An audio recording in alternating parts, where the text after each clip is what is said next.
session is now called to order. Everybody is requested to rise for the national anthem. Bayang magiliw, pelas ng silanganan, alam ng puso, sa titik mo'y buhay. Lupang hinirang, tuyang ka ng magiting, sa manlulubi, di ka pasisingil, sa dagat at bundok, sa simoy at sa langit mong bahaw, may nilang ang tula at awit sa paglayang minamahal. Ang kisap ng watawat mo'y tagumpay na nanginigil, ang bituin at araw niya kailan pang may magdidilim. Lupa ng araw ng warangit pagsinta, ay langit sa piling ko. Aming ligaya dapat may mamapit, ang namatay ng dahil sa'yo.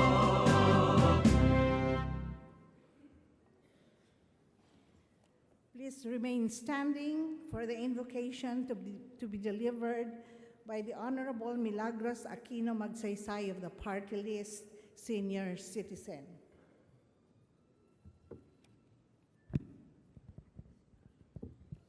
A reading from the Holy Book of Proverbs, chapter 31, verses 25 to 31. Strength and honor are her clothing. She shall rejoice in time to come. She opens her mouth with wisdom, and on her tongue is the law of kindness. She watches over the ways of her household and does not eat the bread of idleness. Her children rise up and call her blessed, her husband also, and he praises her. Many daughters have done well, but you excel them all. Charm is deceitful and beauty is passing, but a woman who fears the Lord, she shall be praised. Give her of the fruit of her hands, and let her own works praise her in the gates. Father, we are gathered here today in deference of our duties in the country as lawmakers, as well as in celebration of the National Women's Month. We humbly ask that you would preside over our obligations today with nothing but your omnipotent wisdom and compassion as our guide. Throughout history, you have shown us how a virtuous woman can be your tool in shaping a future that is godly, merciful, faithful, and strong in spirit. And we are humbly beseeching your name that you would bestow the same favor you have for all the women you have called by name and by faith towards your perfect cause. May we be more like Sarah, who have demonstrated unwavering faith in all your promises. May we be more like Ruth, who won't be judged by our past, but remain hopeful of a future that is anointed by your love. May we be more like Hannah, whose persistence and prayers help change the course of history. May we be more like Esther, whose bravery and courage help save the lives of your chosen people and used her influence to bring more souls towards your fold. May we be more like Deborah, whose divine wisdom becomes the root of compassionate justice. May we be more like Mary of Bethany, whose dedication to your word brings us closer to the truth. May we be more like Mary Magdalene, whose unwavering love and passion helps bring life to a sense of godly duty and piety. And may we be more like the Virgin Mary, whose perfect faith and obedience of complete surrender to your purpose shows how each woman can be a vessel of your destiny. May this prayer echo the words of some 52 million women of the country whose shared passion and commitment to the betterment of our republic is both a duty and a sense of divine destiny that could only come anointed by your grace. This we ask in the strong and loving name of Jesus. Amen. Amen.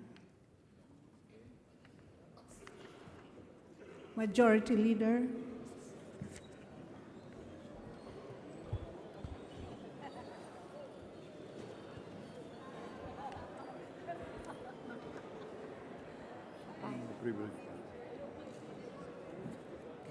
As part of the celebration of the International Women's Month, today's session shall be presided over by several women legislators as we discuss issues relating to the rights and welfare of women. Relative to this, the chair would like to inform the body that pursuant to Section 15H, Rule 4 of the Rules of the House of Representatives, the Honorable Speaker Pantaleon D. Alvarez has also designated the following House members to preside successively over today's session.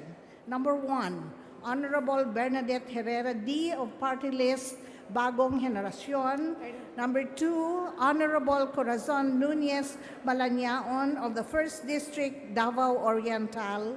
Number 3, Honorable Jocelyn C. Lim Kai Chong of the 1st District of Negros Oriental.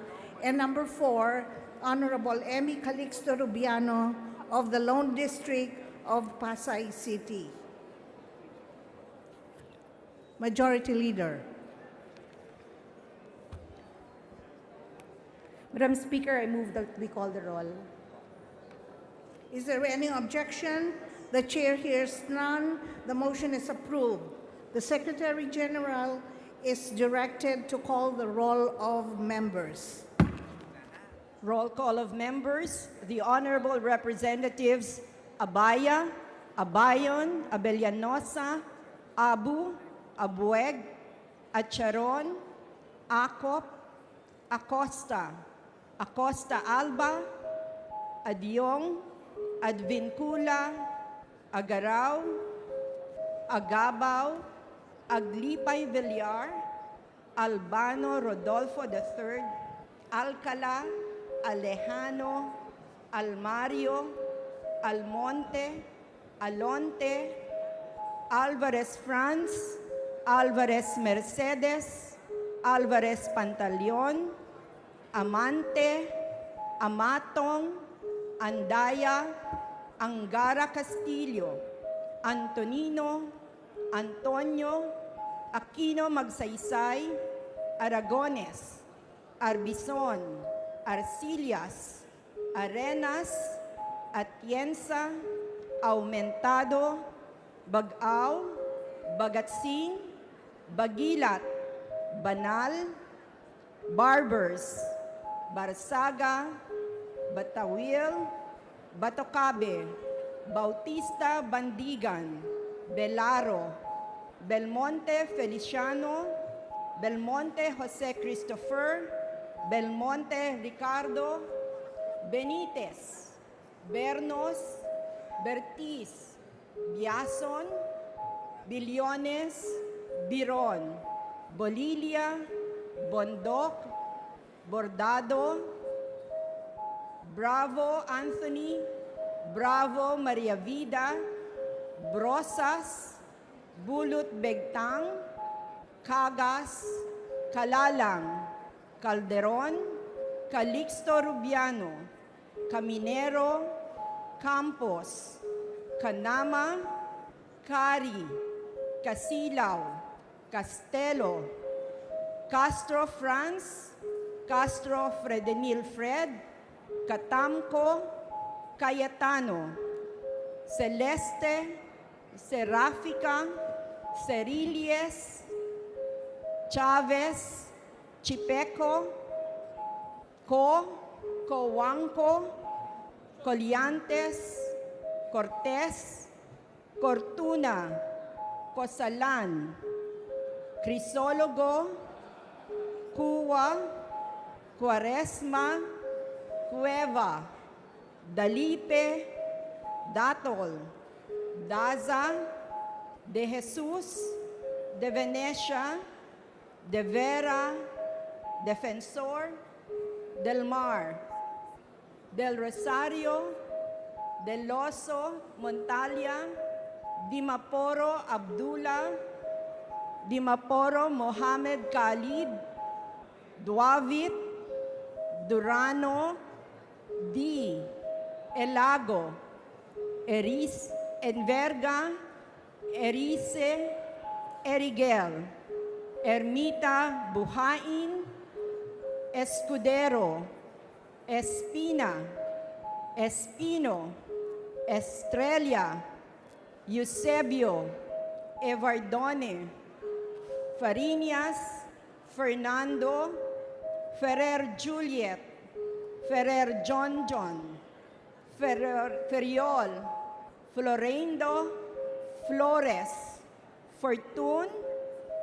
Fortuno, Fuentebella, Garbin, Garcia Gwendolyn, Garcia Jose Enrique III, Garcia Albano, Garin Oscar Richard Jr., Garin Sharon S., Gasataya, Gatchalian, Heron, Go, Ana Cristina, Go Mark, Gomez, Gonzaga, Gonzales Alexandria, Gonzales Aurelio Dong, Gonzales Fernando, Goricheta, Gulias, Hernandez, Herrera D.,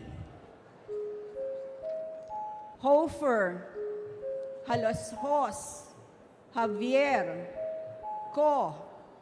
Konghun, Labad-Labad, Lacson, Lagman,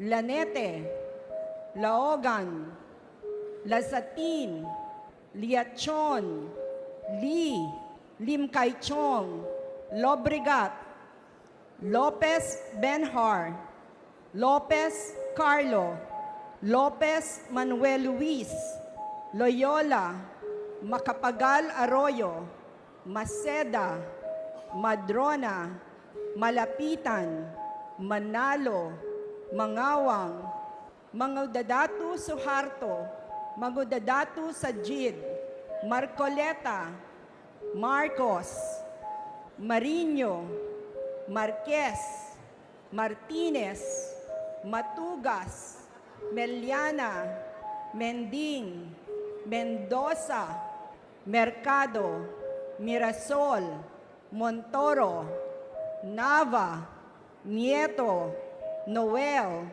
Nograles Jericho Jonas, Nograles Carlo Alexi, Nolasco, Nunez Malanyaon, Ominal, Ocampo, Olivares, Ong Edwin, Ong Henry, Ortega Pablo, Ortega Vini Nola, Pacquiao, Paduano, Palma, Pancho, Panganiban, Panotes, Papandayan, Pichay, Pimentel, Pineda, Plaza, Primicias Agabas, Kimbo, Radasa, Ramirez Sato, Ramos, Relampagos, Revilla, Roa Puno, Robes, Rocamora, Rodriguez Isidro Jr., Rodriguez Maximo Jr., Roman, Romero, Romualdez, Romualdo, Roque, Sakdalan, Sagarbaria, Sahali, Salceda, Salimbangon, Salo, Salon, Sambar, Sancopan, Sandoval, Santos Recto, Sarmiento Cesar, Sarmiento Edgar Mary, Saveliano, Sema, Xiao, Silverio, Singson, Swansing Estrelita Ging, Swansing Horacio Jr., Suarez, C. Alvarado, Tambunting, Tan Angelina Helen, Tan Milagrosa, Tan Shirney Abubakar, Tejada, Teves, Tiangco, Ting, Tinio, Tolentino, Treñas, Tugna, Tupas, T, Umali, Unabia, Ungab, Unico, Uy Juliet, Uy Rolando Clarex, Uy Barreta, Vargas, Vargas Alfonso, Velarde, Velasco, Velasco Catera, Veloso, Vergara, Villafuerte, Villanueva, Villarasa Suarez, Villarica, Villarin, Violago, Yap Arthur, Yap Melesio Jr., Yap Victor, Yu Divina Gracia, Divina Grace, Zamora Maria Carmen, Zamora Ronaldo, Zarate, Zubiri. The speaker is present.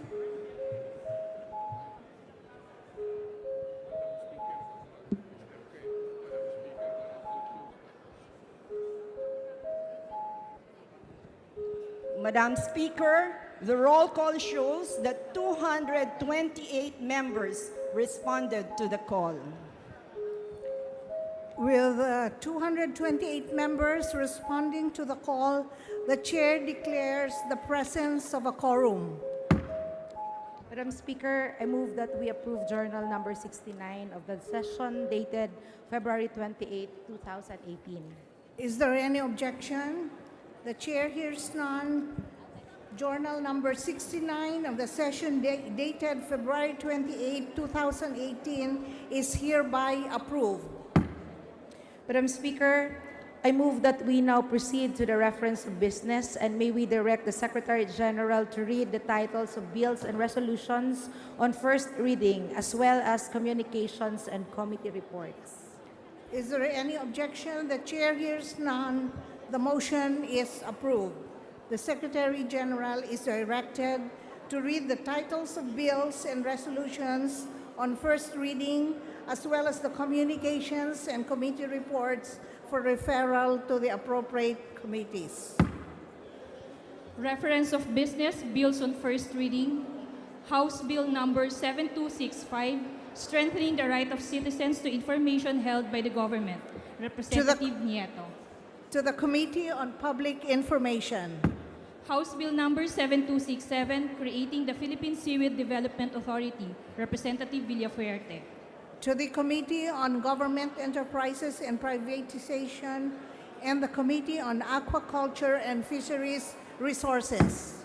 House Bill number 7268, prohibiting and penalizing the unauthorized possession and use of official letterheads and stationery belonging to different national government agencies, offices, or entities and local government units. Representative Villafuerte. To the Committee on Justice. House Bill number 7269, institutionalizing the grant of student fare discount privileges on public transportation. Representative Villafuerte. To the Committee on Transportation. House Bill number 7270, providing 100% of the service charge collected in hotels and other establishments be distributed to all covered employees. Representative Villafuerte. To the Committee on Labor and Employment. House Bill number 7271, expanding the purposes and application of the Special Education Fund. Representative Villafuerte. To the Committee on Local Government. House Bill number 7272, making automated teller machines accessible to the visually impaired individuals. Representative Villafuerte. To the Committee on Banks and Financial Intermediaries. House Bill number 7273, preventing the dangers of alcohol consumption in causing fetal alcohol syndrome in mothers. Representative Villafuerte. To the Committee on Health.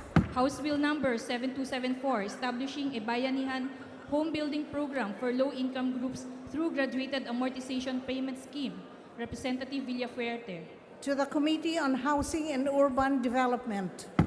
House Bill number 7275, amending Section 21 of Republic Act number 8749. Representative Villafuerte. To the Committee on Ecology. House Bill number 7276, regulating the production, importation, sale, provision, use, recovery, collection, recycling, and disposal of plastic bags. Representative Villafuerte. To the Committee on Ecology. House Bill number 7277, defining and prohibiting senior citizen abuse. Representative Villafuerte. To the Committee on Population and Family Relations. House Bill Number 7278, creating the National Film Archive to be managed by the Film Development Council. To the Representative Committee Villafuerte. on Public Information. House Bill Number 7279, providing for the compulsory disclosure of fire safety standards and measures in campus buildings. Representative Villafuerte. To the Committee on Higher and Technical Education. House Bill Number 7280, granting good conduct time allowance to prisoners who participate in literacy, skills, and values development programs in penal institutions. Representative Villafuerte. To the Committee on Justice. House Bill Number 7281, requiring public telecommunications entities to provide nationwide mobile number portability to subscribers. Representative Villafuerte. To the Committee on Information and Communications Technology. House Bill Number 7282, regulating class size in all public schools. Representative Villafuerte. To the Committee on Basic Education and Culture.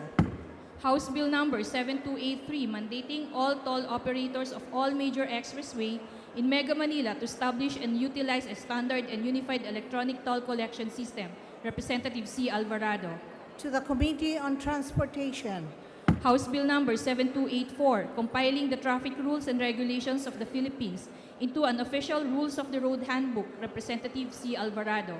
To the Committee on Transportation. House Bill Number 7285, upgrading the services and facilities of the Cotabato Regional and Medical Center in Cotabato City and increasing its bed capacity to 600. Representative Sakdalan. To the Committee on Health. House Bill Number 7286 and 7287, renewing the franchises granted to Enrique M. Orozco and Sons Incorporated and Ultimate Entertainment Incorporated by Representatives Castelo, Batocabe, and Ferrer. To the Committee on Legislative Franchises.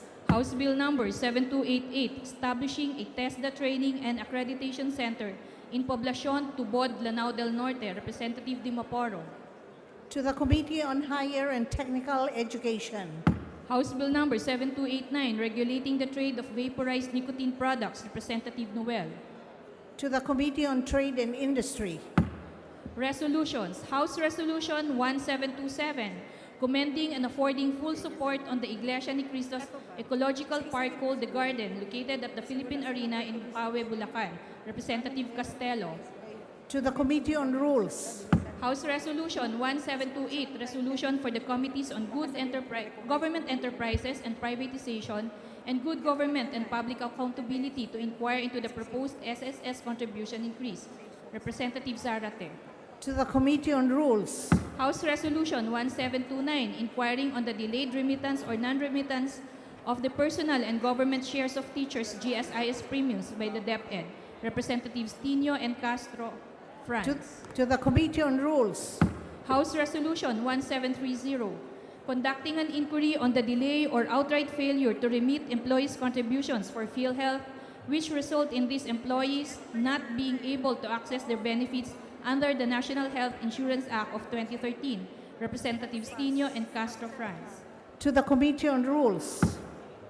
House Resolution 1731, directing the Committees on Tourism, Ecology, Health, Natural Resources, and other appropriate committees to inquire on the alleged overcrowding, overdevelopment, and irresponsible waste management by some establishments in the island of Boracay in Malay Aklan. Representative Villafuerte. To the Committee on Rules. House Resolution 1732, directing the Committee on Aquaculture and Fisheries Resources to inquire on the status of delineation of country's municipal waters pursuant to the relevant provisions of Republic Act Number 8550 as amended. Representative Villarin. To the Committee on Rules. House Resolution 1733, directing the Committee on Aquaculture and Fisheries Resources to inquire on the continued illegal, unreported, and unregulated fishing activities in the country. Representative Villarin.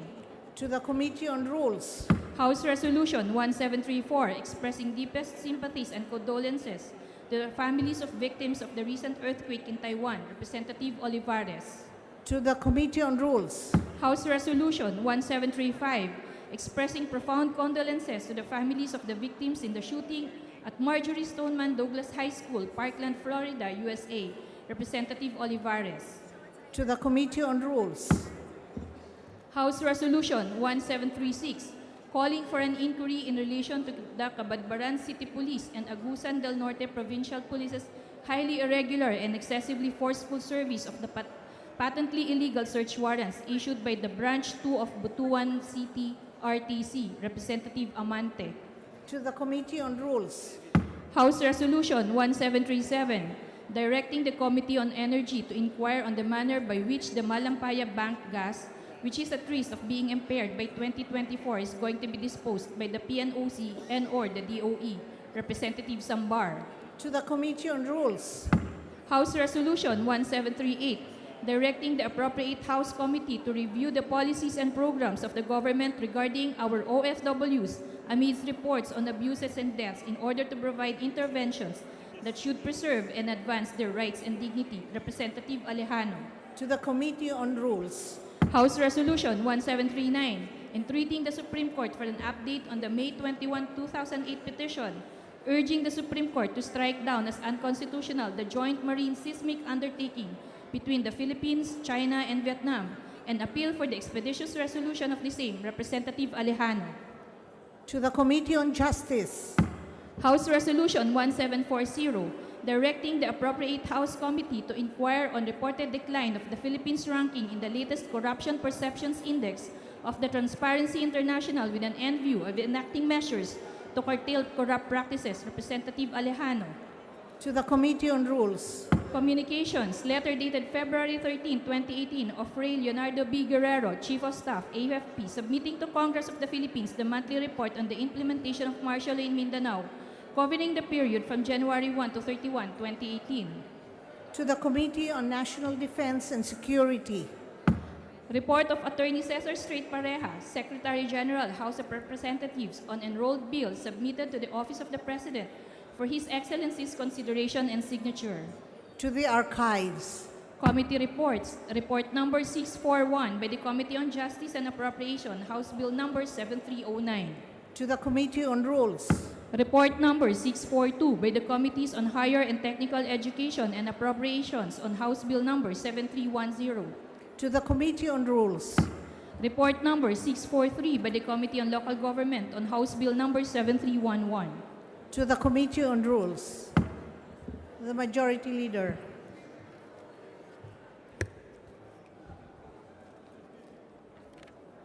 Madam Speaker, I move that we acknowledge the presence of our guests in the gallery. Madam Speaker, we have the guests of Her Honor Deputy Speaker Linabel Ruth Villarica. We have Mayor Henry R. Villarica and the respective department heads of the City Government of Micawayan City, Bulacan. We have Mayor Edwin Santos, Vice Mayor Arvin de la Cruz, and councilors of Obando, Bulacan. Vice Mayor Henry Lutao and councilors of Marilao, Bulacan. Heads of the Soroptimist International of the Philippines, and Department of Education school superintendent, principals, and teachers assigned to the 4th Congressional District of Bulacan. Please stand up to be recognized. Welcome to the House of Representatives.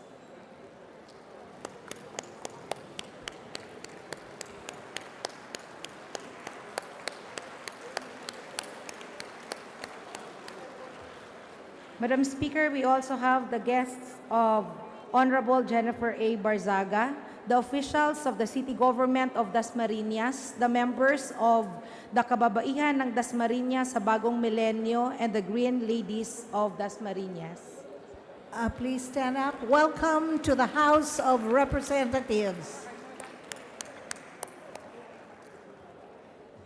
Madam Speaker, we also have the guests of Honorable Emmy Calixto Rubiano, the officers and some members of Enlightened Mothers Incorporated from Pasay City.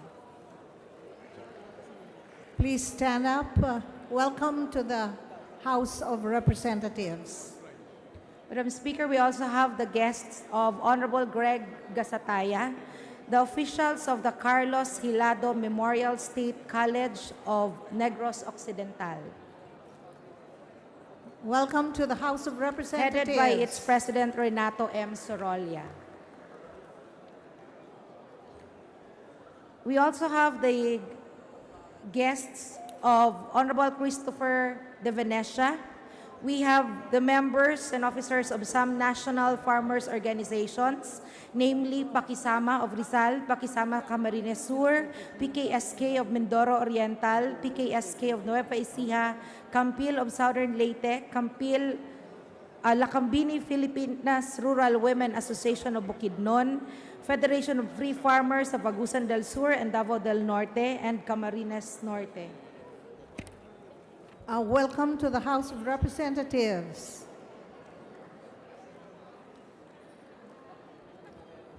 Madam Speaker, we also have the guests of Honorable Ron Salo, the students from Meiji University in Tokyo, Japan, and members of International Law Society of De La Salle University College of Law. Welcome to the House of Representatives. Headed by Attorney Jocelyn Cruz. Madam Speaker, we also have the guests of Honorable Pablo C. Ortega, the League of Barangay Secretaries of the City of San Fernando, La Union, together with the staff of the Office of the Secretary to the Sangguniang Panglungsod and the Sangguniang Bayan Secretaries of the province. Welcome to the House of Representatives. Madam Speaker, we also have the guests of Honorable Rosano Rufino Biason, the officers and members of the Rotary Club of the City of Muntinlupa, as well as the teachers and students from Pedro E. Diaz High School, Muntinlupa City. Please stand up to be recognized. Welcome to the House of Representatives. Madam Speaker, we also have the guests of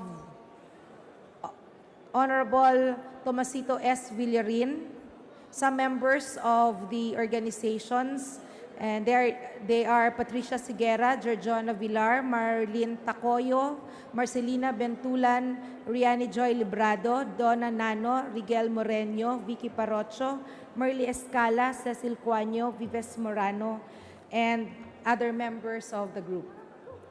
Welcome to the House of Representatives.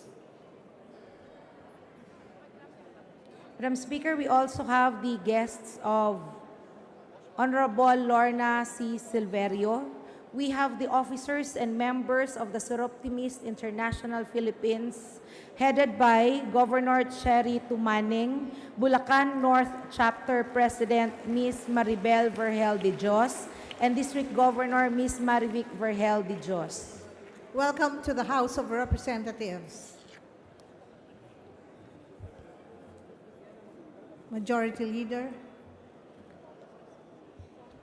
Madam Speaker, may we recognize the Acting Deputy Minority Leader, Representative Ferriol.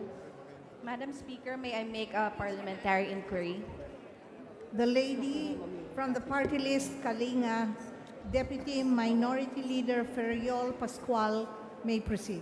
Thank you so much, Madam Speaker. I would like to inquire on the status of House Bill 2793, entitled An Act Establishing Resource Development and Crisis Assistance Centers for Women and Children in every city and province of the country, amending for the purpose RA 8505, otherwise known as the Rape Victim Assistance and Protection Act of 1998. I believe this bill has been referred to the Committee on Women and Gender Equality.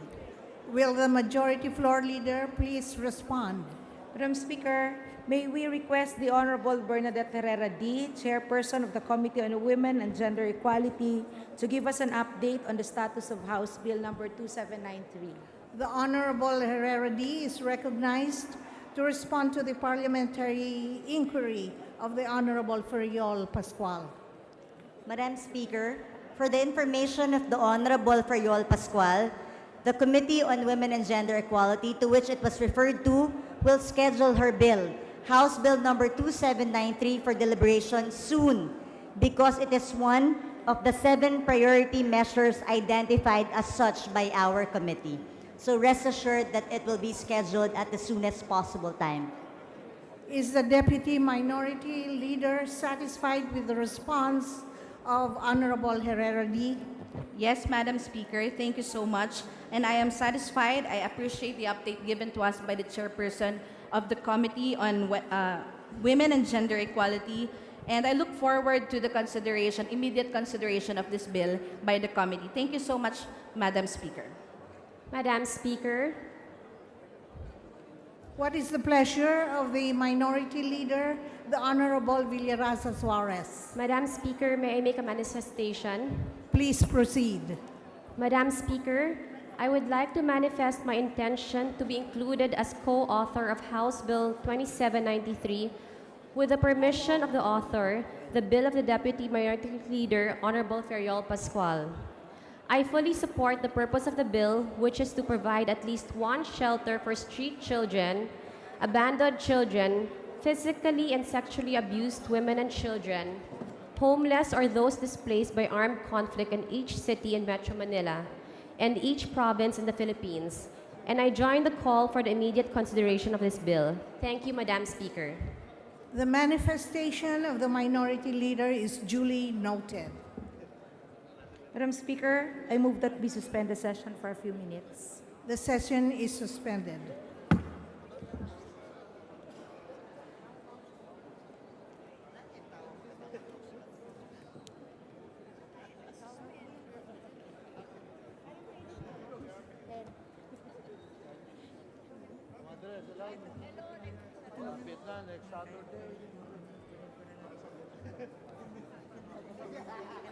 Yeah.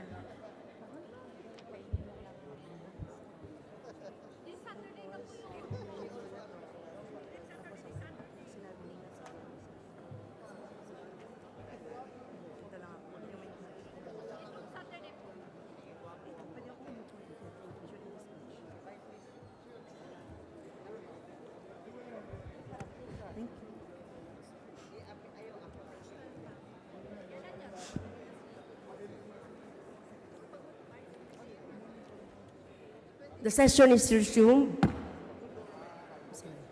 Majority Floor Leader. Madam Speaker, today being a Monday and pursuant to our rules, I move that we open the privilege hour. Any objection? Hearing none, the motion is approved. The Chair declares the privilege hour open. Madam Speaker, I move that we recognize the Honorable Elisa Ko of the 2nd District of Masbate to avail of the privilege hour. Honorable Elisa Ko is recognized. Thank you, Madam Speaker. Madam Speaker, I rise today to pay tribute to Filipino women who went against the odds and succeeded in their lives. These women lived a life starting from abject poverty, climbing the ladder up and achieve something that would get them ahead in life. I will be citing a few of these women, Madam Speaker. Although I know there are countless others who flourished and prospered and overcame their former dire situations in the beginning. The first woman who comes into mind when we think of Filipinas who rose from rags to riches is no other than Socorro Ramos. She was born in Santa Cruz, Laguna, and their family was poor. At an early age, in order to help financially, Socorro had to work in a cigarette factory, peeling paper off discarded cigarettes, and when she earned 5 centavos per pack. Later on, she was hired as a salesgirl in a bookstore, where she fell in love with the son of the owner. The couple eventually set up their own bookstore, and it was the beginning of what we know today as the National Bookstore. At first, they experienced setbacks in their initial venture, losing their first store during the World Wars II, and their second store was destroyed by fire. With their perseverance, they persevered, and at present, National Bookstore is the largest bookstore chain in the whole country. And thanks to this hard-working lady who rose from their economic woes. The second woman worthy of emulation is Corazon Ong. She was a dietitian from a hospital, but because she wanted to take care of her growing family, she decided to quit her job in her daily chore preparing food for her family, she did not forget her dietary skills, and she sold homemade siopaw, which she prepared in her neighborhood.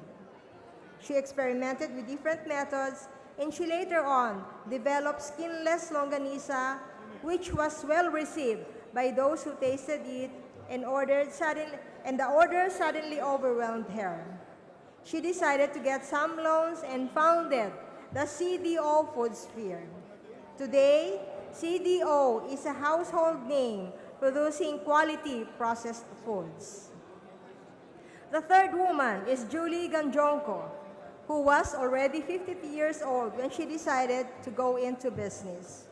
She started as a sari-sari store owner and later on as a sewer in places like Cebu, Bohol, Leyte, Zamboanga, and other areas as she went with her husband, whose job was being assigned to various places, starting from scratch every time they and their children settled in a new place. When her husband started to just do farming instead, she also helped by being a farm help in Dumaguete. They lost the farm during the sugar crisis and settled back in Cebu, where she put up a canteen in a company. Looking for other opportunities, she finally agreed to take a jobless baker, and she opened her bakery.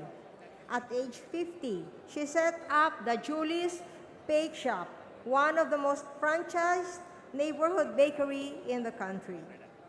The fourth woman is Mila Ferrer, a native of Pangasinan who was an orphan but with a desire to succeed, migrated to the United States upon graduation from college.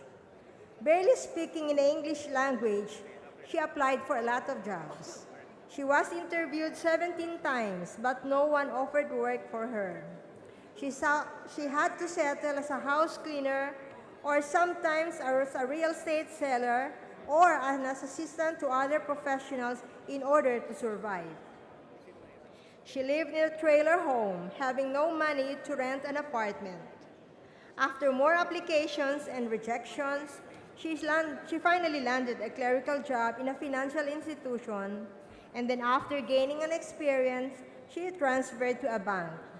She rose to become a loan manager, then was hired to a high position as regional vice president for an international investment corporation. From experiencing poverty in the United States, she now owns more than 50 real estate properties. She even owns the house that she used to clean when she was starting. Instead of a trailer home, she now lives as a single mother in a very large mansion with her children. And the fifth woman is Rebecca Bustamante, who live as an impoverished young woman. Because their family was so poor, and with 10 brothers and sisters, she was determined to help and used to sell pandesal and ice candy to contribute the much-needed money. She would also sell fish in the market and all sorts of merienda in her neighborhood. She likewise experienced tending a sari-sari store, as a housemaid and as a sewer, as a janitress at the same time, pursuing a college degree.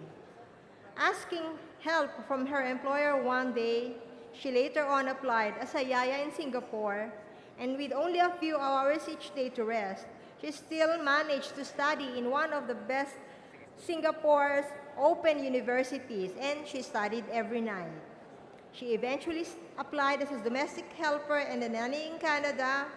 She again enrolled in schools and attended classes at night and even sold pots and pans on the side. She finished her course in accounting in Ontario and later on allowed her to secure various jobs, including at Mary Kay Cosmetic Corporation, where she became a senior sales director. With a vision of making a name for herself, she founded her own recruitment company called HiQ Personnel. She was also offered to put up a local counterpart of Mary Kay in the Philippines, which she eventually established. They also put up Challery Associates, a recruitment company in the Philippines, launched the Asia CEO Forum, the largest annual business gathering in our country, and recognized in the Asia-Pacific region and Asia CEO Awards to recognize Filipinos excelling abroad, especially in Asia. Looking back at these stories, this Filipinas' difficult journey to success is really an inspiration.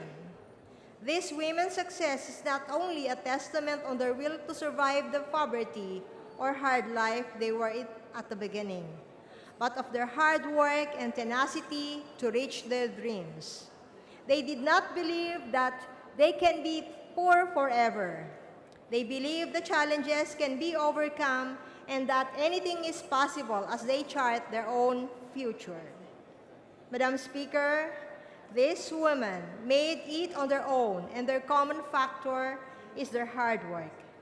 Imagine, Madam Speaker, if more women were given more access to education, in law as well as in economic opportunities, so that not every woman would endure suffering and hardships early in their lives. Imagine if the inspiration they need to succeed and achieve their dreams can be attained through a path that we in the government can provide. They only need the opportunity to prove themselves and show that they can do it and do it well. Madam Speaker, there are still archaic and discriminatory laws in the Civil Code that I believe does not treat women equally. Article 112 of the Civil Code says that the husband is the administrator of the conjugal property.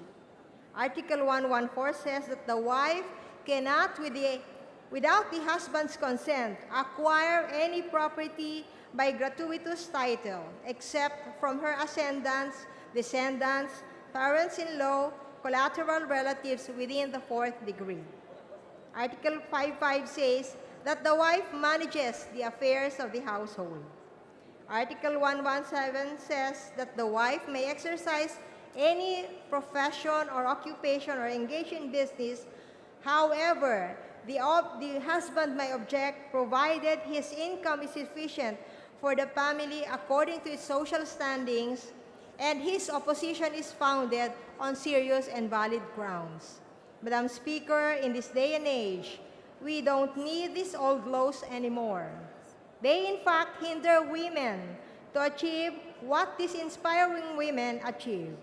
Let us give our women that change so that we would have more women breaking the barriers to success and become women worthy of emulation in the modern Filipina woman. Thank you, Madam Speaker.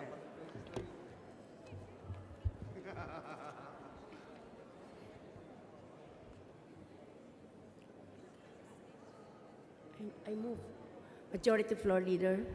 Madam Speaker, I move that we refer the speech of the Honorable Ko to the Committee on Rules. The speech of the Honorable Ko is referred to the Committee on Rules. Madam Speaker, I move that we suspend the session for a few minutes. The session is suspended.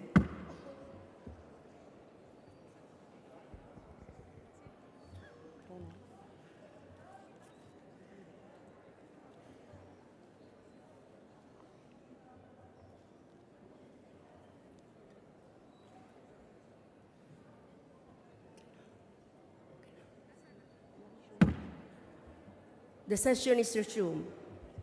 Madam Speaker, I move that we recognize the Honorable Ruby M. Sahali of the Lone District of Tawi-Tawi to avail of the privilege hour. Honorable Sahali is recognized.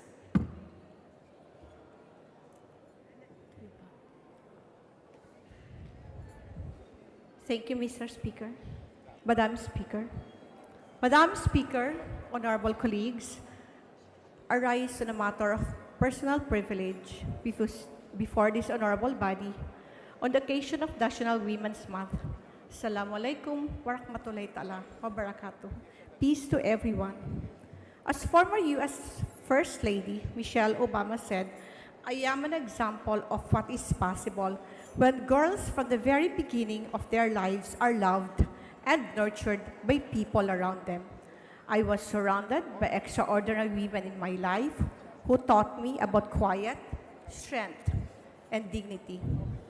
For more than 10 years now, the World Economic Forum has placed the Philippines in the top 10 among the more than 100 countries that are making progress towards gender parity.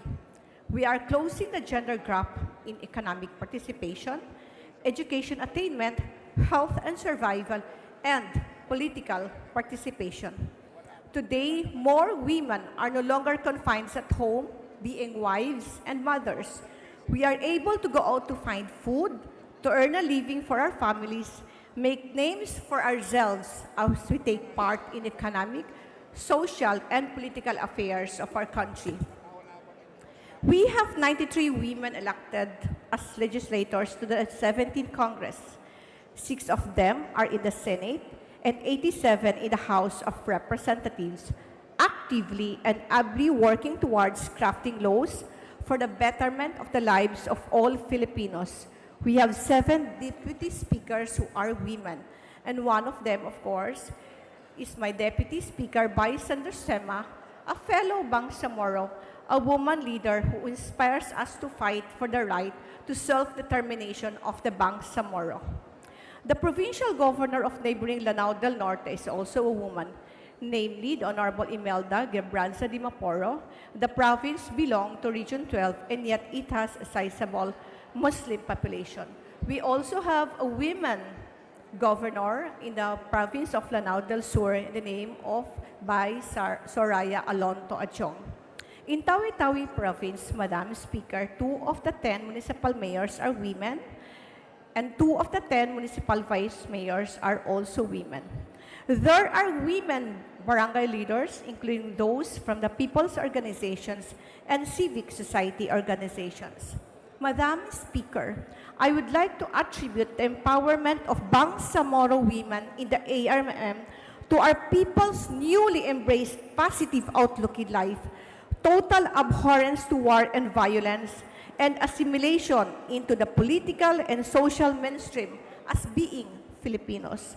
These are admittedly feminine attributes. In the 2017 data of Philippine Statistics Authority, 53% of our overseas Filipino workers are women, working hard to provide for their families. Their remittances, we know so well, are a big source of revenue for our country. We mold minds of our children and youth. In ARMM alone, there are more than 18,000 public elementary and secondary school teachers as of 2014. Majority of them are women who devote their time, sweat, and tears, sometimes in precarious conditions, to educate our children so that they can become productive and peace-loving members of our society. We take care of the health of our nation in ARMM. About 700 midwives are deployed as part of the midwife in every community in ARMM that provide professional health care to those who need medical care, especially mothers and their families. They contribute significantly to improve maternal and newborn health and reduce cases of maternal and neonatal deaths in the autonomous region in Muslim Mindanao. Most of these teachers and midwives, along with thousands of barangay health workers, are Muslim women. To observe International Women's Month, Madam Speaker, is to recognize women's rights and aspiration. It is to ventilate issues and concerns that affect health, income, and security, particularly of women. It is to understand the plight and do the things that would help improve the lives of women and the lives of their children. It is to empower them so they may be enabled to decide for themselves their future and choose the roles that they may play without being exploited or disrespected or denied their rightful place as being equal to men. Madam Speaker, empowering women takes account of protecting them from all forms of violence and abuse. They are not to be harmed nor shamed. The wisdom is that when men make safe and secure their women, they will also subsequently develop in their women a culture of peace, and this will impart to their children. Truly empowered women could help strengthen and stabilize families and societies. Madam Speaker, I have made women empowerment my flagship program. I rallied the women in Tawi-Tawi, mothers, housewives, senior citizens, even the young ladies, and organized them into focus groups, trained them, and assigned them tasks. I made International Women's Month celebration as the culmination of the year-long women empowerment activities in Tawi-Tawi, which my congressional and district offices have so ably implemented for 5 years in a row now. The activities included, but not limited to, women's rights orientations, capacity and team building, giving of awards and recognitions, distribution of gifts and tokens, free medical services, financial help or assistance, and connectivity. I just wanted the Tawi-Tawi women to be important, Madam Speaker. I just want them recognized, empowered, and respected, because it is my belief that for as long as women are discriminated, oppressed, and neglected, we may never be able to effectively solve any of the social ills that is besetting our country today, especially poverty and ignorance, even the war on illegal drugs. I am reminded of Margaret Thatcher, who said, and I quote, "If you want something said, ask a man. If you want something done, ask a woman." Let me then call upon the honorable members of this chamber to speak loud about women's rights or women empowerment. Let us make the message reach across faiths, colors, and political affiliations so that many can hear it and do action on the ground. No one can say that we are here are just bench warmers for our husbands, fathers, or other male relatives, because the women legislators are competent in their own rights. I am standing before you now, Madam Speaker, and to all my colleagues, as we recognize the contribution of women in our society to continue to provide more avenues and mechanisms of opportunities for women, for all of us to do more and be more, because we can. In closing, Madam Speaker, I would like to take this opportunity to acknowledge the contributions of women in my communities in Tawi-Tawi and the whole Bangsamoro communities. I dedicate all my hard work and perseverance for you, because with you, everything is possible. Pagtayak ko iban pagkasila sa pamarang iban palawi paaula iban pakauman. And with this, thank you and wassalam. Happy Women's Month to all of you. Wabillahi taufiq wal hidayah. Assalamu alaikum warahmatullahi ta'ala wabarakatuh. Majority Leader. Madam Speaker, I move that we refer the speech of the Honorable Sahali to the Committee on Rules. The speech of the Honorable Sahali is referred to the Committee on Rules. Madam Speaker, I move that we suspend the session for a few minutes. The session is suspended.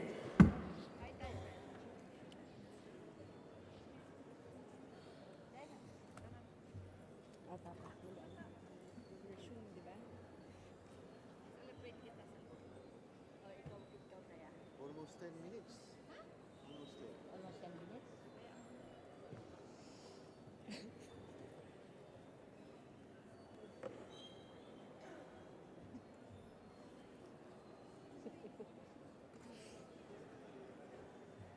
Kunyari, today lang. Women's. I'm women's.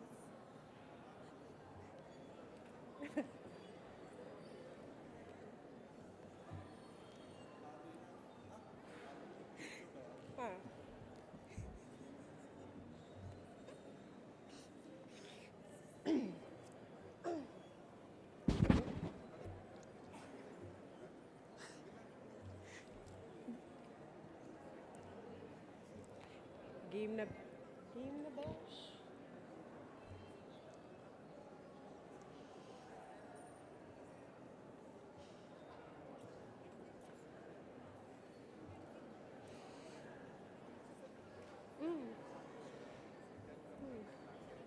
May script ka na. Good luck, ha? Kasi ilang linya lang ang sasabihin. Session is resumed. Majority Leader. Madam Speaker, I move that we recognize the Honorable Tricia Nicole Velasco Catera of the party list Mata to avail of the privilege hour. The lady from Party List Mata, Honorable Velasco Catera, is recognized. Hello. Honorable Speaker of the House, my esteemed colleagues, and all those present here today, greetings. Since time immemorial, women throughout the world have continuously been confronted with issues ranging from outright discrimination and abuse to the lack of economic and employment opportunities and to the lack of meaningful empowerment.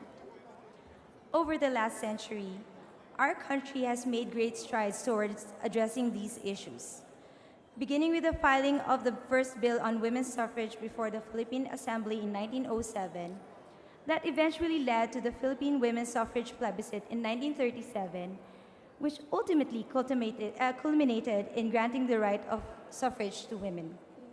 Since then, the efforts of those who preceded us in this continuous and unwavering battle for human rights, women's rights, especially those in the legislative arena, have profoundly impacted and shaped Philippine society into what it is today.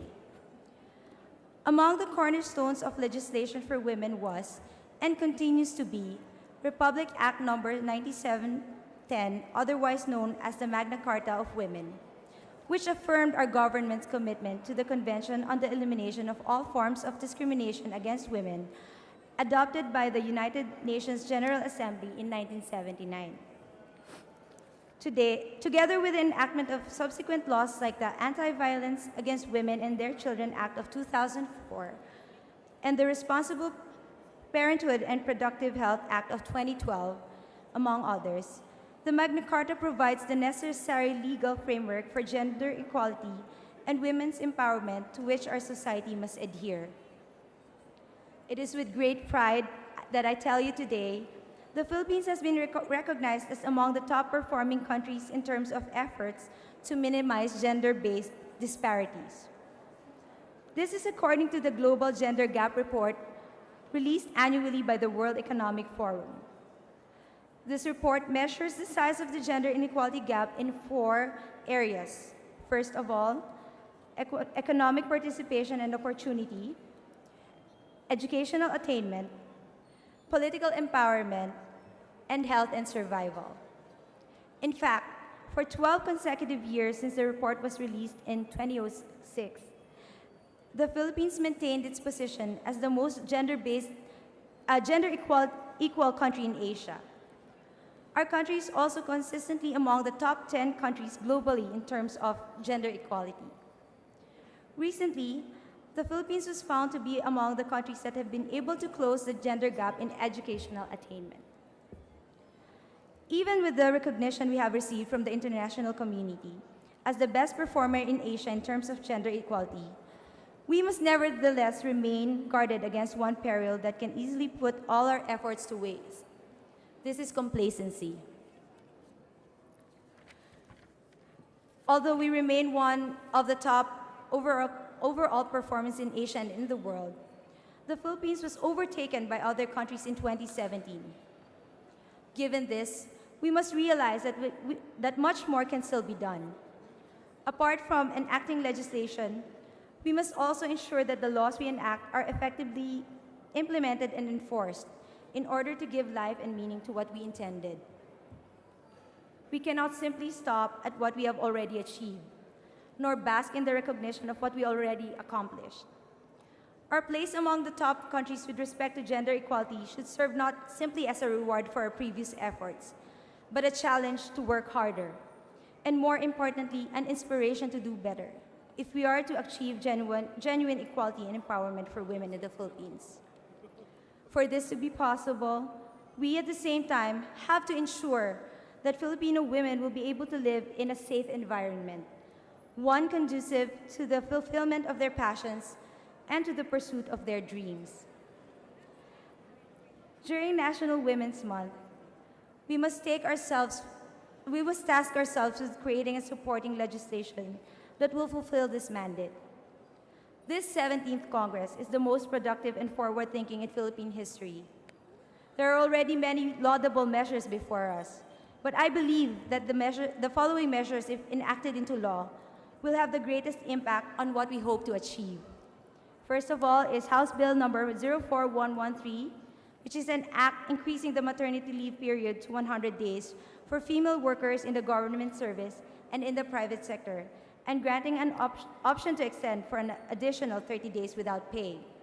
Second, House Bill 05156, an act ensuring the fundamental equality of men and women under the laws on marriage and family relations, amending for the purposes Articles 14, 96, 124, 211, and 225 of EO number 209, otherwise known as the Family Code of the Philippines, and House Bill number 00218 and House Bill 00759, which is an act defining the crime of sexual infidelity and providing penalties therefore, amending for the purpose Article 333, which is about adultery, Article 334, concubinage, and Articles 344 and 345 of Title 11, Book 2 of Act Number 3815 as amended, otherwise known as the Revised Penal Code.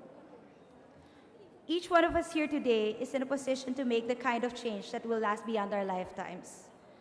Let us lead the change that will turn what women have long aspired for into reality. Thank you. Majority Leader. Madam Speaker, I move that we refer the speech of the Honorable Velasco Catera to the Committee on Rules. The speech of the Honorable Velasco Catera is hereby referred to the Committee on Rules. Madam Speaker, I move that we recognize Honorable Ana Katrina M. Enverga of the 1st District of Quezon to avail of the privilege hour. The Honorable Enverga is recognized. Madam Speaker, esteemed colleagues, I rise today on a matter of personal and collective privilege as women all over the Philippines celebrate Women's Month and reclaim what it means to be a Filipina. Even as young children, we are able to recognize that men and women are different. Physically, we have a decidedly different anatomy. Women can bear children, men cannot. But aside from the stark differences in our physiology, we are also conditioned to associate certain preferences and behaviors with a particular sex or gender. For instance, most of us associate being masculine with the use of hard and objective logic, a display of strength, an unapologetic assertion. In our culture, there is a strong notion of male machismo, ang machong Pinoy. This celebrated image of the Filipino man as prominently represented in media often reinforces the idea that not only men are men in control, they are also superior. On the other hand, we learn to equate the feminine with emotions, frailty, and submission. In media, we celebrate the dalagang Pilipina or the ulirang ina. Women are expected to be reserved, understanding, resilient, nurturing, and subservient. However, oftentimes in these narratives, the same qualities that make the feminine agreeable to us is also what implies that she is weak, inferior, and in need of protection. But does the Filipina truly equate to those things? Does being in touch with one's emotions along with an innate desire to nurture and understand truly render us the weaker sex? Should we change something in our nature as Filipinas to earn our seat at the table? Or are we missing something here? Over time, many of us have resisted the gender stereotyping and double standards, and for good reason. Women have struggled with being taken seriously and being recognized on equal terms as men over the years. In the Philippines, this has meant nothing short of redefining what being a strong Filipina means.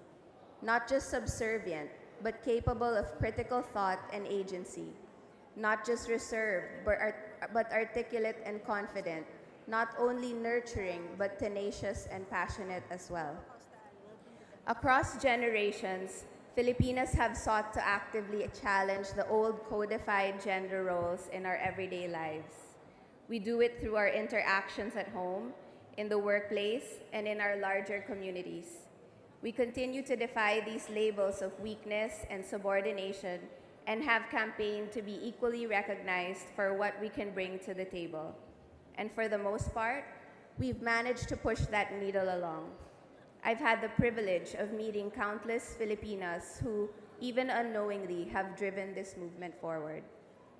However, I've also observed that oftentimes, the knee-jerk response to the limitations associated with being feminine is a reductive demonstration of strength. Often, we feel that as women, in order to appear truly strong and win the regard of others, we have to act like men and deny our femininity in absolute terms. We feel compelled to deny our intuition, passion, and emotions in favor of logic and detachment, so we don't seem illogical, shrill, or emotional. We feel that we have to deny our inclination to nurture and to take care of others in order to appear unrelenting, capable, and strong. But perhaps we should ask ourselves, capable and strong by whose standards? Competent and qualified according to whom? I see no reason for us to deny our femininity in order to continue to push for equality and a meaningful agenda for women. Femininity and strength are, after all, not mutually exclusive. As women and as modern Filipinas, in order to truly say that we have come into our own, we must learn to embrace what makes us different from men and not see them as inherently flawed or negative.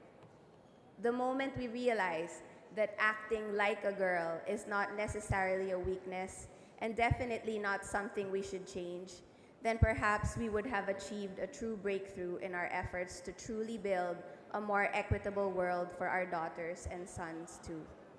For once, Madam Speaker, I urge our colleagues in this chamber to embrace our intuition, emotions, and the caretakers within us and celebrate them as strengths.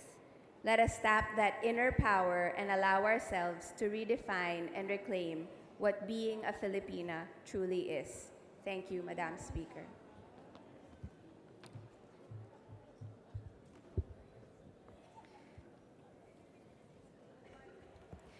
Majority Leader. Madam Speaker, I move that we refer the speech of the Honorable Enverga to the Committee on Rules. The speech of the Honorable Enverga is hereby referred to the Committee on Rules. Madam Speaker, I move that we suspend the session for a few minutes. Session suspended.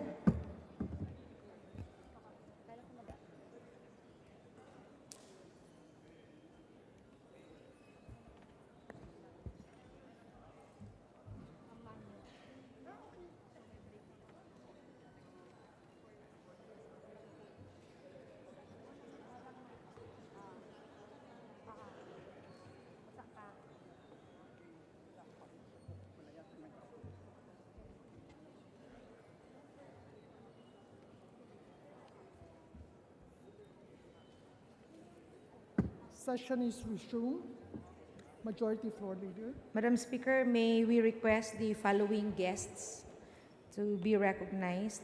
We have here the guests of Honorable Antonio Tinio, the teachers from the different schools division in the National Capital Region.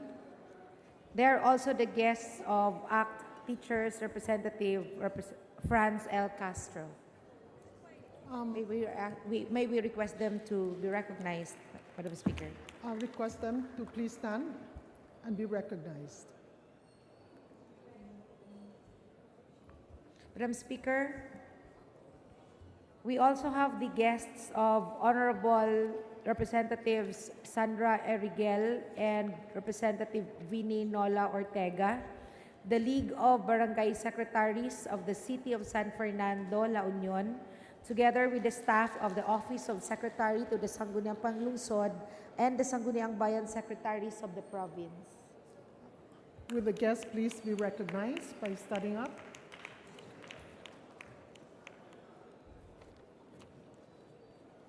Thank you, Madam Speaker.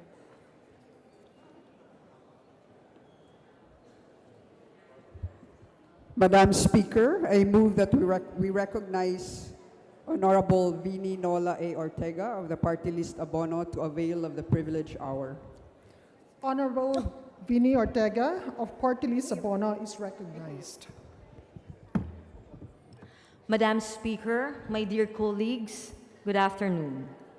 I rise today on a matter of personal and collective privilege.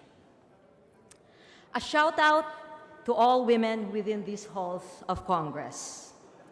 I am honored to be with wives, mothers, daughters, sisters, by birth, by virtue of marriage, and by choice, significant partners to and of our loved ones, all superwomen in our own right.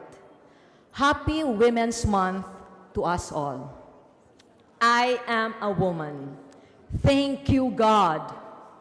First, I was born a girl, daughter to my parents, and sister to my 3 siblings. As a middle girl child, I discovered and formed my strong points for being flexible, even-tempered, and a peacemaker. I also discovered that I thrive in the friendships that I make just as I support my friends' self-actualization goals. Second, I married the most handsome governor of the Philippines, Governor Pacoy Ortega of La Union. This marriage and union has strengthened my value and worth as a woman, a partner and co-equal in a relationship that has allowed me to polish the rough edges of my youth. Third, I now know that each woman is naturally gifted with the powers of unconditional love, care, and nurture that remain dormant until a life-changing event or decision that is unique for each of us, unleashes the same. I brought forth into this world 4 girls through 3 pregnancies. It has also rewarded me fourfold with the most precious gift of being a mother, raising, shaping, and guiding these girls into the loving, caring, and beautiful persons that my daughters are becoming and have become. I am so fortunate to have been with them full-time as they were forming their insights of everything and everyone around them. Fourth, I have answered the call of public service early on as I was immersed in my husband's chosen career to be a politician.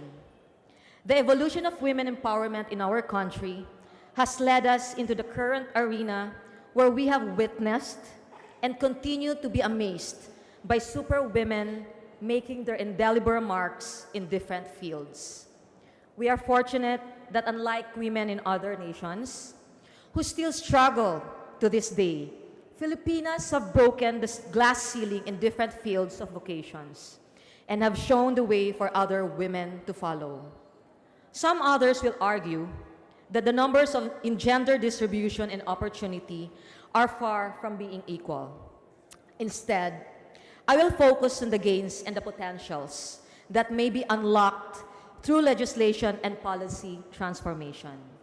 I used to pledge, with my right hand atop my heart, mahal ko ang Pilipinas, ang aking inang bayan, and wondered how I would make manifest my dreams for a great nation.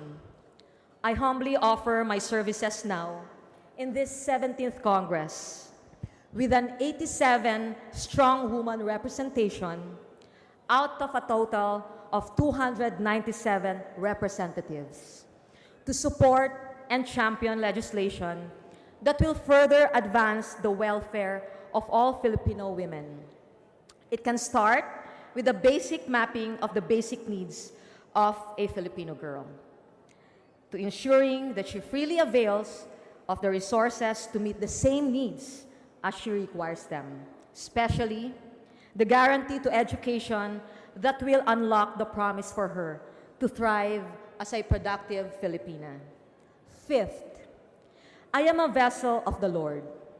All that I am is by His grace and providence. I give back to Him the glory of my womanhood by the dreams and thoughts that I keep, the words that I utter, the love in my heart, all meant to empower another woman and girl. In humility, I surrender the work of my hands to Him, that they may be blessed for the good of the people, and especially all Filipino women. Empowered women empower other women, is what an anonymous wise woman thinks and shares. I totally agree. Not all women, however, accept or recognize their strengths and gifts simply because of circumstance that are abound in culture and affected by the norms and standards imposed by the social structures that evolve around them. That is why I feel and truly believe that with the powers vested in us as lawmakers, we have to specially think, discuss, and consider the impact of our decision-making to protect the welfare and advance the development of the Filipina.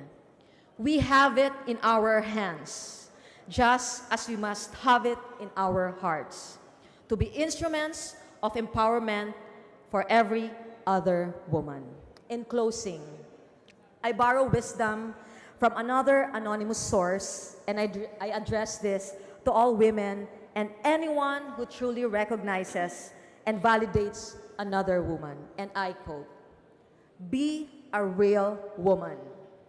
Support, encourage, compliment, and cheer on fellow females, both in the workplace and your personal life. Do it all with an inspiring amount of love and grace." End of quote.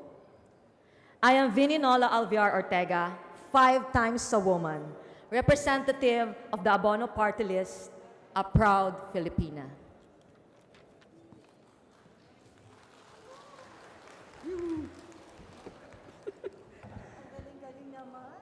Madam Speaker, I move that we refer the speech of Honorable Vinnie Nola A. Ortega to the Committee on Rules. The speech of Honorable Ortega is referred to the Committee of Rules. Madam Speaker, I move that we suspend the session for a few minutes. Session is suspended.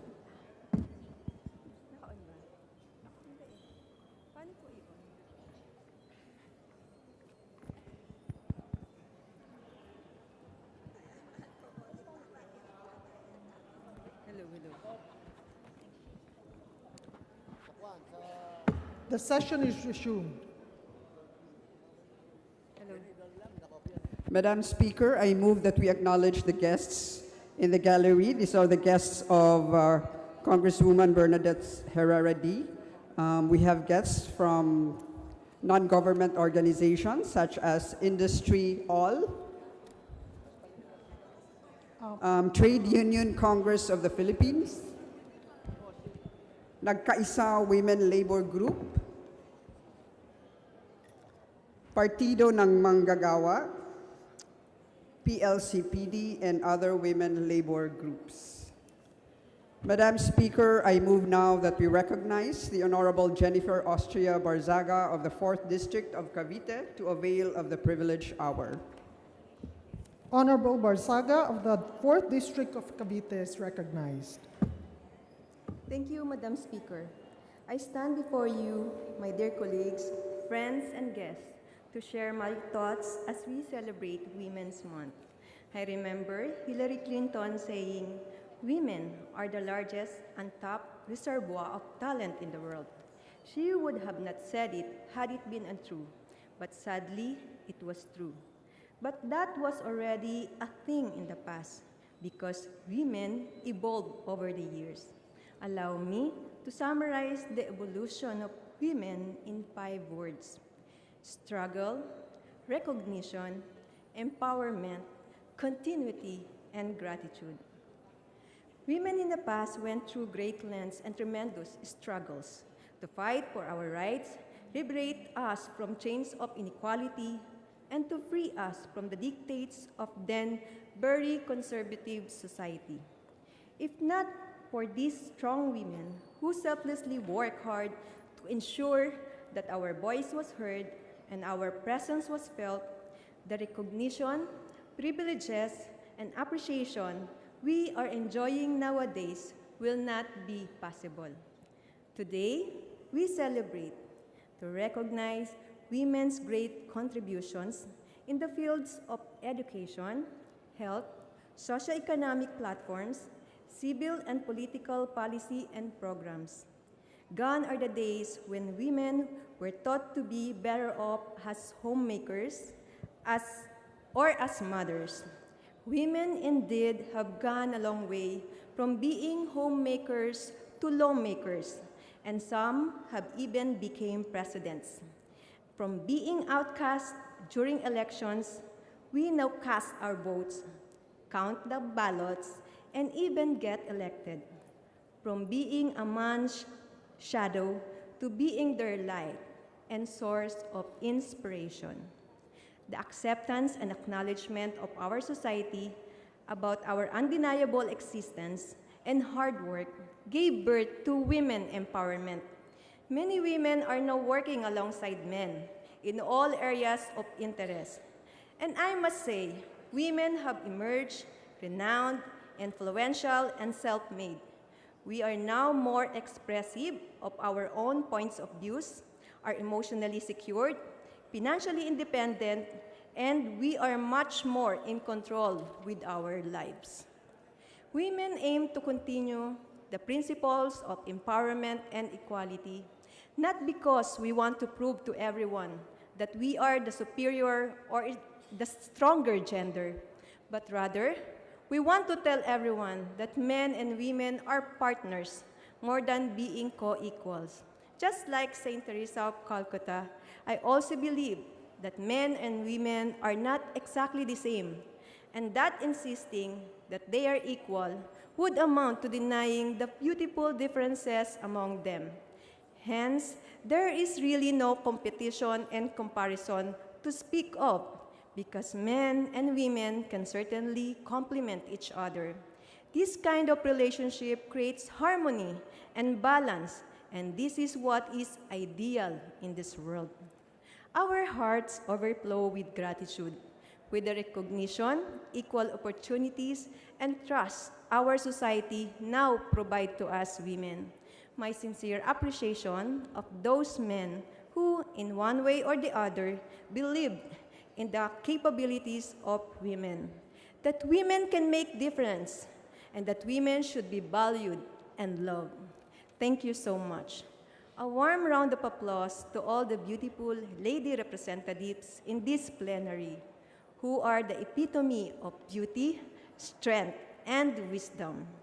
We are the manifestation and the living testimony of a realized dream for all of us women.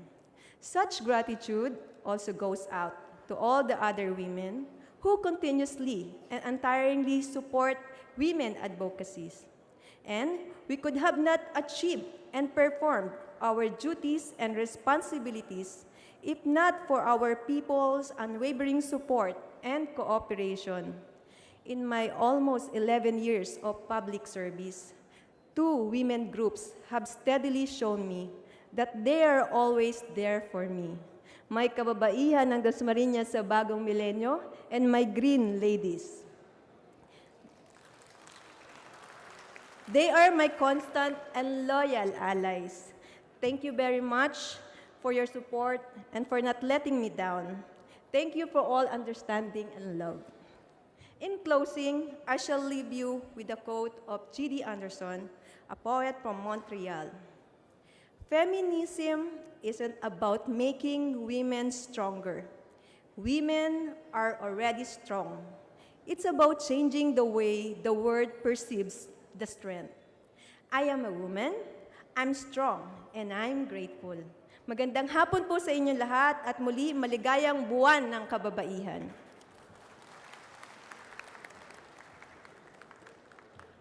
Madam Speaker, I move that we refer the speech of the Honorable Barzaga to the Committee on Rules. The speech of Honorable Barzaga is referred to the Committee on Rules. Madam Speaker, I move that we suspend the session for a few minutes. The session is suspended.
The session is resumed.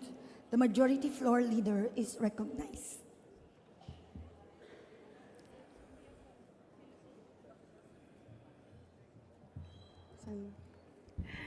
Madam Speaker, I move that we recognize the Honorable Marlene B. Alonte of the Lone District of Binyan City to avail of the privilege hour. Honorable Alonte is recognized.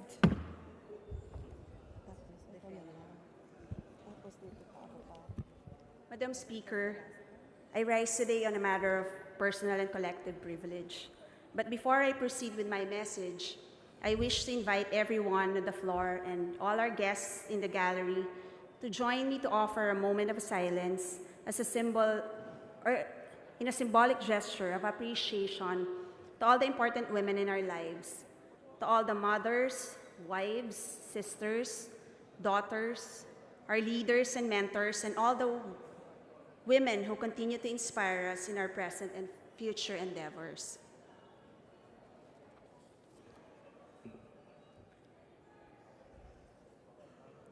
Babae, isang salita na may malawak at hindi mabilang na kasing kahulugan. A woman is synonymous to a mother, a daughter, a friend, a partner, a hero. Women over the years have been liberated, educated, and empowered in different ways.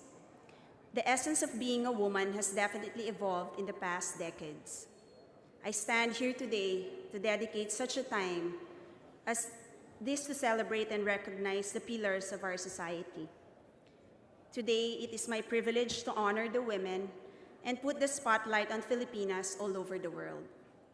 This year's celebration is a salute to all strong, hardworking Filipinas across the globe. As we face continuous challenges of being a woman, the theme "We Make Change Work for Women" is rather timely as it focuses on uplifting the status of women in our society. This highlights the contributions we make as women in our society.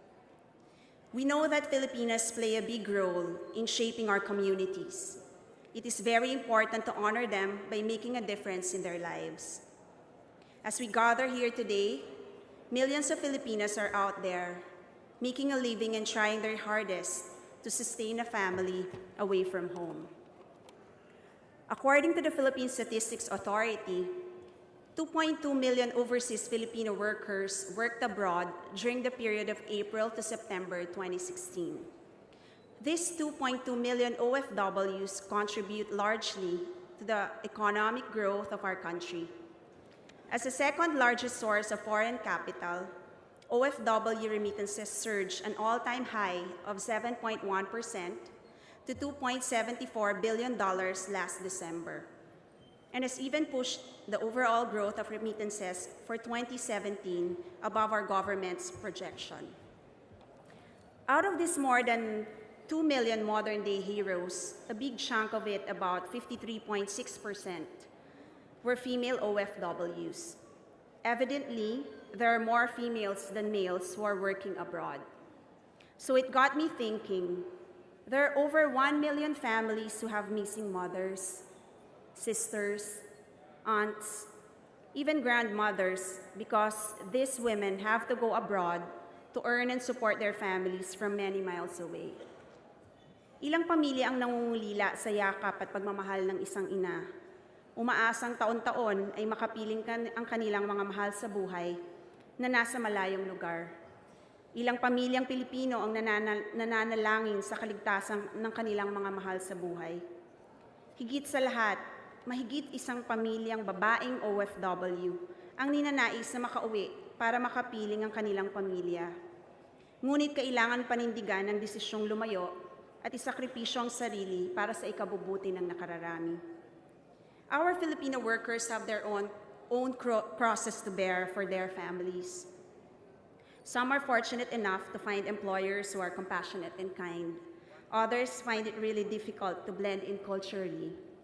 Unfortunately for others, they face a rather unfortunate fate as they experience abuse from the hands of the very people that they serve. Last year, a Filipina domestic worker was admitted to the National Mental Hospital upon returning home after she experienced trauma and abuse while working in Kuwait. A video of her circulated online, which clearly showed that she suffered so much as she cannot talk properly with her fellow passengers on her flight home. And just recently, another Filipina domestic worker suffered a brutal and inhumane death. Joanna de Mafelis once dreamed of a good life for her family, but her dream will now be part of her bittersweet memories as Dema Felis, 29, was found frozen in her employer's apartment more than a year after she was reported missing. Her body was found with signs of torture. Her death prompted outrage, which was followed by our government's step to stop the processing of the overseas employment certificates of all Kuwaiti-bound Filipino workers. My heartfelt condolences to the bereaved family of Joanna and to the many OFW victims of abuse. May you find comfort in this time of grief in God's loving arms. My fellow congressmen and congresswomen, these two stories are just a small portion of abused Filipino overseas workers. There are still a lot of unheard stories of torture and abuse that are far more than heartbreaking and devastating. No words can describe how much my heart and mind suffer thinking of how our fellow Pinays have suffered emotionally, psychologically, physically, and spiritually while they are far away from home. The sad plight of our Filipino workers has revealed so many gut-wrenching, unimaginable stories of abuse and maltreatment. And yet, many Filipinos are unfazed and still wanted to go abroad to work. Their exodus for a better future comes at a heavy price. The Magna Carta of Women, the Constitution, our laws, these protect the women and children in our domain. My heart goes to the millions of Filipinos working abroad who are faced with trials and adversities, but despite all this, remain strong for themselves and for their families. Ladies and gentlemen, I am speaking here to encourage everyone in the House to be more aggressive in making a change in the lives of these overseas Filipino workers. The situation of our Filipino workers should also be focused on. Taking care of their welfare should be on our priority as men and women of the Congress. My fellow men, should we wait for another distressed domestic worker to appear on the headlines? Should we wait for more families to lose the women of their homes because we cannot protect them? Altogether, we must act now to ensure the safety and security of our Filipino workers abroad. The United Nations 2030 Agenda for Sustainable Development recognizes the women's participation in the economy as a crucial step in achieving development. This being said, women's economic empowerment is at the core of the agenda. The Sustainable Development Goal number 5, also known as gender equality, seeks to achieve gender equality and empower all women and girls by providing equal access to education, health care, decent work, and representation in political and economic decision-making processes. Eliminating all forms of violence against women and children is a global initiative. More than the economic stability that our OFWs have provided, especially the Filipino workers, It is our role as their leaders to ensure a safe workplace for them. Let us continue working with the government in taking bold and innovative steps to reduce abuse and violence against our overseas Filipino workers. What else can we do? As we welcome our overseas workers home, let us continue to provide them livelihood programs that can help their families' need so that they don't need to find greener pastures abroad and be away from their families. Here in our country, we have the power to empower these women by providing them education, healthcare, security, and livelihood. The massive change for women empowerment has to begin at the grassroots level. It has to start within our communities, our municipalities, our local government units. Let us intensify all our efforts in bringing them services that will benefit them most. They say that the hands that rock the cradle can rule the world. The women of our society can make a change if we make change work for them. Together, let's continue empowering women for a better future. Thank you, Madam Speaker. Good afternoon. At mabuhay po ang mga kababaihan.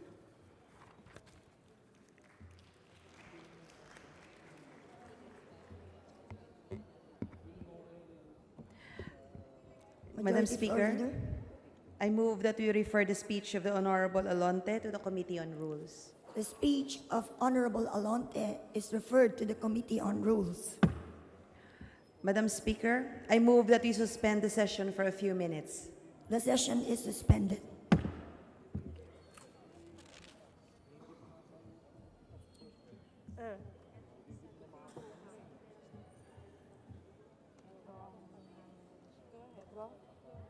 Madam Speaker.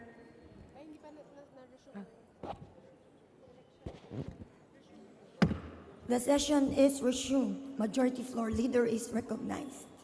Madam Speaker, I move that we recognize several guests of Honorable Bernadette Herrera D. They are the staff of Neylanja Body Massage, Reyes Hair Cutters, Erase Facial and Hands-on Foot Spa, Manicure and Pedicure. They were the ones who provided us free services to the House members today in celebration of the Women's Month and during the conduct of the Beauty and Health Caravan. May we recognize them, Madam Speaker? Please stand to be recognized.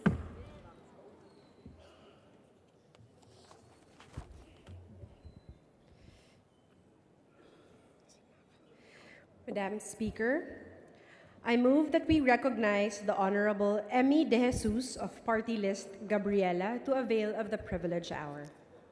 Honorable De Jesus is recognized. Maraming salamat, Madam Speaker. At ikinagagalak ko na maging bahagi ng araw na ito.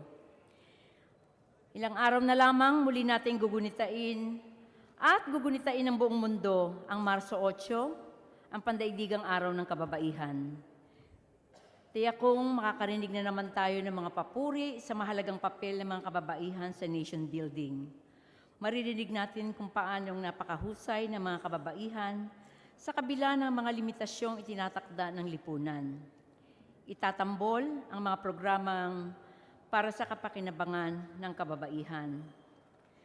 Para sa kinatawang ito ng Gabriela, ang Partido ng Kababaihan sa bulwagang ito na lagit-lagi nang nagbibigay tinig sa pinakamaralitat, hikahos ng mga kababaihan. Nawa, ang mga talumpati ay hindi manatiling mga salita lamang. Higit dapat na may kaakibat na aksyon ang mga pagpupugay sa kababaihan, lalo pat kung tayo'y magbabalik tanaw sa kasaysayang nagluwal sa araw ng kababaihan. Ating mapagtatanto na ito'y nagmula sa pakikibaka ng mga manggagawang kababaihan para sa kanilang batayang karapatan. Ito'y nagmula sa paglaban sa iba't ibang anyo ng pang-aapi at pagsasamantala, paglaban sa kahirapang doble-dobleng maituturing na pasanin ng mga kababaihan, tulad na lamang ng usaping pangkalusugan. Sa pamilyang mahirap, madalas ang nanay ang huling kumakain. Titiyakin niyang mauna sa hapagkainan ang kanyang asawa at mga anak.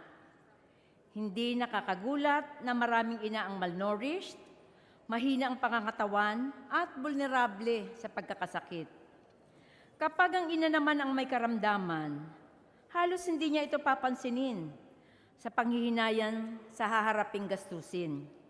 Subalit sa bahagyang pag-inda ng kanyang mga anak, gagawa ng paraan ang mga nanay para madala sa doktor kahit magkabaon-baon sa utang. Ganoon ang pag-aaruga ng isang ina sa susunod na henerasyon. Sana magandang katanungan, sino naman ang mangangalaga sa ating mga ina? Bago pa lamang manganak ang isang babae, ay may kaakibat na itong komplikasyon. Mataas na percentage o 24.8% ng mga buntis ay nutritionally at risk. Maraming kababaihan ang hindi nakakatanggap ng sapat na nutrisyon na kinakailangan ng isang nagdadalang tao. Maliban pa rito ay ang hatid na ligalig sa pag-iisip sa mga pangambang gastusin na haharapin sa panganganak at siyempre sa pagpapalaki ng mga anak. Bagamat mayroon tayong batas para sa responsible parenthood and reproductive health, hindi dapat na pangunahing nakatuon ito doon lamang sa pabilang o dami ng populasyon na tila tinutukoy pang pangunahing dahilan ng kahirapan. Sa halip, tingnan ang implementasyon ng mga probisyong aktwal na mga ngalaga sa kalusugan ng kababaihan. Ang budget, magkagayunman para sa reproductive health supplies na makakatulong din sana ay binawasan pa mula 4.27 billion noong nakaraang taon at sa 2018 magiging 3.64 billion na lamang. May mga nagbanggit na rin ito kanina na ang Pilipinas ay isa sa may pinakamataas ng bilang ng nanay na namamatay sa panganganak. Sa bawat 100,000 na nagluwal ng sanggol, 114 ang namamatay. Malaking bilang sa mortality rate na ito ay dahil sa malalang impeksyon. Kapag nagpunta ka sa pampublikong ospital, hindi mahirap ang makita ang ganitong sitwasyon. Sa isang kama, sa isang higaan, 2, minsan 3 nanay pa ang nagsisiksikan. At ang mga kasong ito'y malamang papalalain ka pa kapag nagtuloy-tuloy ang pagsasapribado sa mga pampublikong ospital. Makikita pa ang kabalintunaan sa pagtataguyod ng kalusugan ng mamamayan kung paano nito pinaglaanan ng budget ang health sector sa taong 2018. Ang MOOE para sa mga pampublikong ospital ay binawasan ng 1.49 billion. Sa halip na paglaanan ng pondo ang sahod at benepisyo ng maraming manggagawang pangkalusugan, marami ay kontraktual o naka-job order status lamang.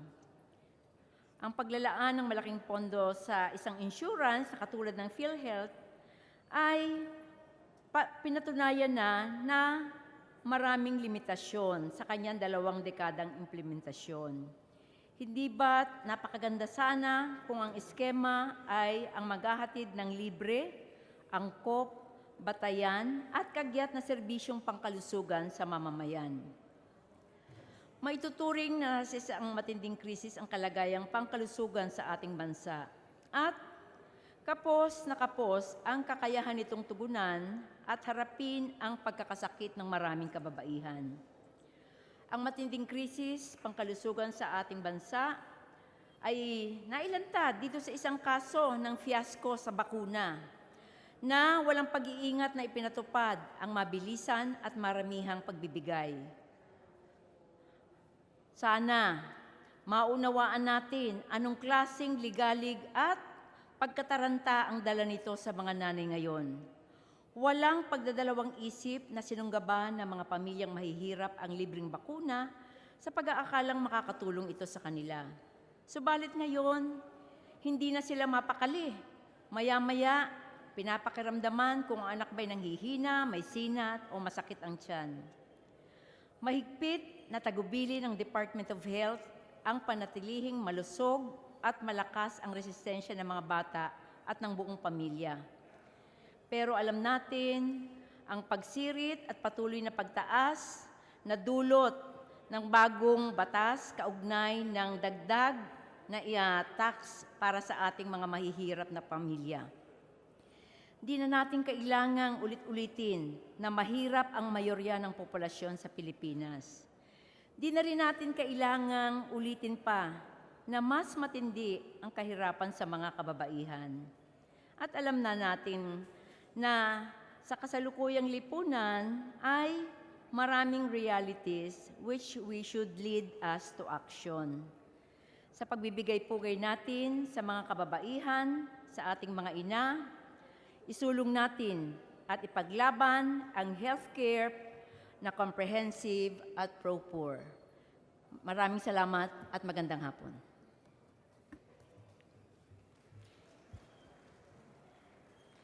Madam Speaker, I move that we refer the speech of the Honorable De Jesus to the Committee on Rules.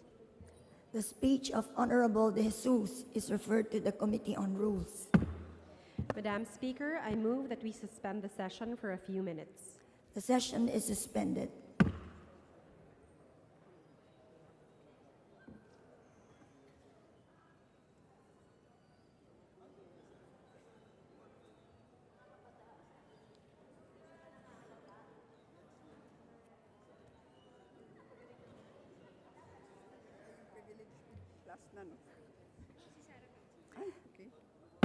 The session is resumed. Majority Floor Leader is recognized.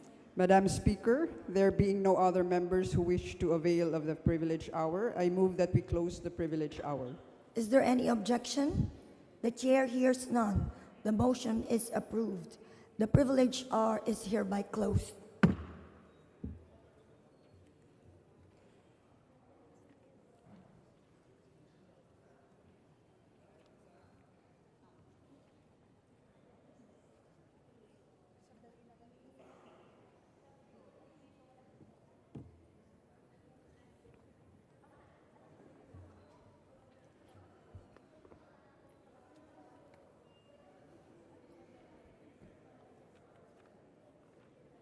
Madam Speaker, Majority Leader.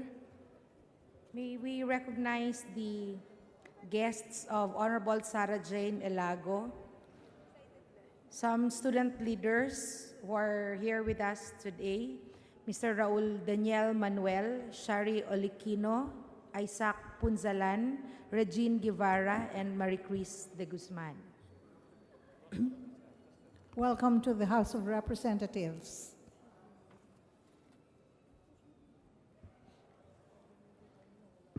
Majority Leader. Madam Speaker, I move that we take up an item under the calendar of unfinished business. There is a motion to take up an item under the calendar of unfinished business. Is there any objection? The chair hears none. The motion is approved. Madam Speaker, I move that we resume consideration of House Bill number 4113 as contained in Committee Report number 13, submitted by the Committee on Women and Gender Equality, and for this purpose, may we direct the Secretary General to read the title of the bill. Is there any objection? The chair hears none. The motion is approved. Secretary General, please read the title of the measure. House Bill number 4113, an act increasing the maternity leave period to 100 days for female workers in the government service and in the private sector and granting an option to extend for an additional 30 days without pay. Authors, Representatives Aglipay Villar, Tino, and others. Madam Speaker, the parliamentary status of the bill is that it is in the period of interpellation. I move that we recognize the Honorable Bernadette Herrera D., Chairperson of the Committee on Women and Gender Equality, to sponsor the measure. Is there any objection? The chair hears none. The motion is approved. The Honorable Herrera D., Chairperson of the Committee on Women and Gender Equality, is recognized. Thank you, Madam Chair. I'm open to any interpellation from our colleagues. Madam Speaker, I move that we recognize the lady from Party List Kabataan, the Honorable Sarah Jane Elago, for her interpellation. Please proceed. Madam Speaker, instead of interpolating the distinguished chairperson, I would like to manifest my support to House Bill 4113. Please proceed. Thank you, Madam Speaker. As a public servant who represent the youth and also as a member of various organizations defending basic civil liberties and promoting comprehensive human development, this representation urges our fellow lawmakers to lend their unequivocal support to the immediate plenary approval of the 100-day maternity leave bill. We cannot let the significant piece of legislation gather dust in this august chamber. We are duty-bound to protect and promote the rights and welfare of working women, taking into account their maternal functions. Our advocacy on empowering women does not end with proposing legislation, policies, and programs.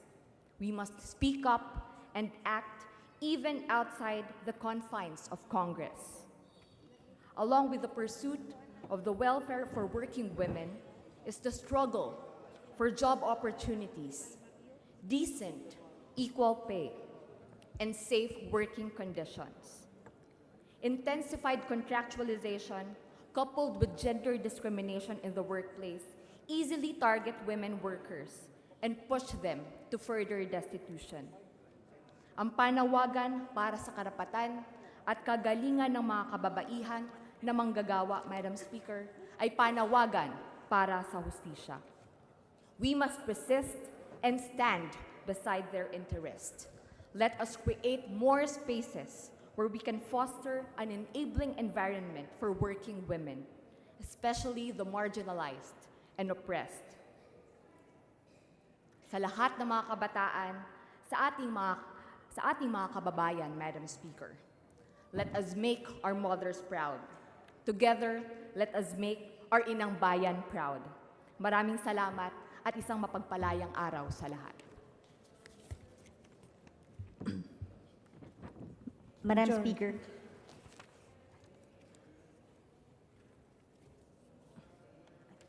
Majority Leader. May we recognize Representative Herrera D, Madam Speaker. Madam Speaker, in behalf of the committee, I thank the Honorable Elago for her support to our bill, increasing the maternity leave benefit for our female workers, both in the public and private sectors. I am confident that her support and those of our colleagues, especially the House leadership, would ensure the passage of this measure. Thank you, Madam Speaker. Madam Speaker, I move that we suspend consideration of House Bill number 4113. Is there any objection? The chair hears none. Consideration of House Bill number 4113 is hereby suspended. Madam Speaker, I move that we suspend the session for a few minutes. The session is suspended.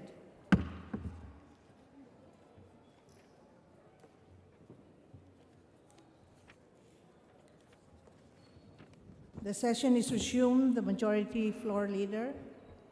Madam Speaker, I move that we adjourn the session until tomorrow, Tuesday, March 6, 2018 at 4 o'clock in the afternoon. Is there any objection? The chair hears none. The session is adjourned until tomorrow, Tuesday, March 6, 2018 at 4 o'clock in the afternoon. Thank you. May we have picture taking?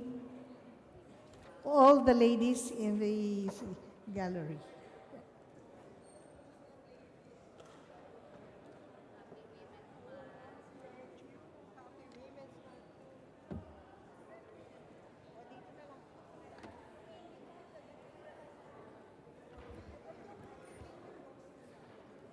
All the ladies, please.